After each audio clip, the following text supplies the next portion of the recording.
my name is Allie, and I taught English at the University of Science and Technology in Hangzhou, China. 你好，我叫艾丽，我当英语老师在浙江科技学院。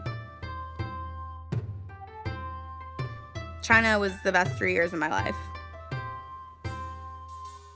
When I graduated college, I knew I wasn't ready for a desk job, but I didn't totally know what I wanted to do. I just knew I wanted to go somewhere else, be somewhere new, something new and exciting, and just someplace where I could learn and grow. So I started thinking about what I wanted to do, and my dad suggested looking into teaching abroad. And so I was like, well, Dad, I don't have a degree in teaching. I don't have any experience. I can't.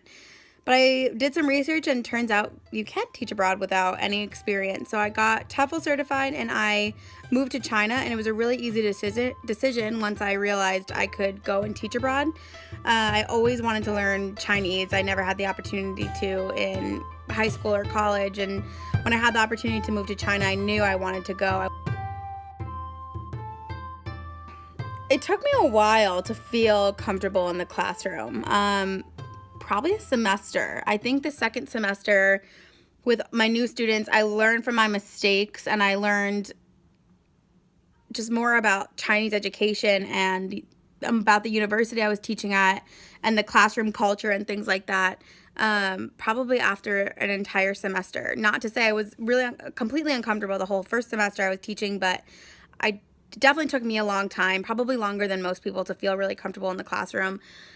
In China, it's difficult to gauge if your students are really understanding the material. So for the whole first semester, when I didn't get the kind of feedback that we're used to giving or used to receiving in America, in North American culture, it was very difficult for me to kind of figure out if I was doing a good job or not. But once I learned a lot more about what culture is like in the Chinese classroom, it was a lot easier for me to see if my students were understanding or not.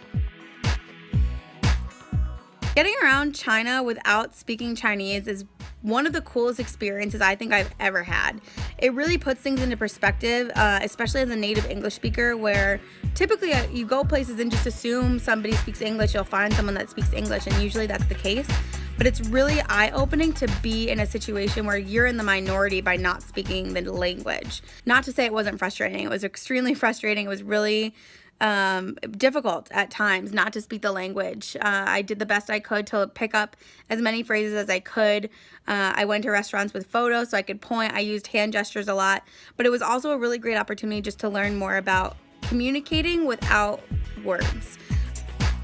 I was at a point after my first year in China where I just loved China so much, and I knew I wanted to stay, but I was over not being able to speak the language, so I moved to Shanghai, and I studied Chinese full-time for 2 years at the Jiaotang University, which is downtown Shanghai, and I became conversational in 2 years. There are so many amazing places to go see in China. I lived there for 3 years, and I barely even scratched the surface of places that I would have loved to go and places that I'm sure would have been just incredible. Shanghai it's just amazing. I lived there for 2 years, and it's one of my favorite cities. It's so diverse. It's so full of life. It's just stunning and beautiful, and the people are vibrant. There are people from all over the world. There's Chinese people and Italian people and Australian people, you name it. It's just a melting pot, and it's so amazing. I love Shanghai. Hangzhou is wonderful too. I lived there for a year as well. The Chinese have a saying, if there's a heaven on earth, it's Hangzhou in China, and I can see why. It's beautiful. It's amazing. Xi'an is great. There are the terracotta warriors there. That one is probably one of the coolest things I saw living in China. Just the history there that you're seeing right in front of you is amazing.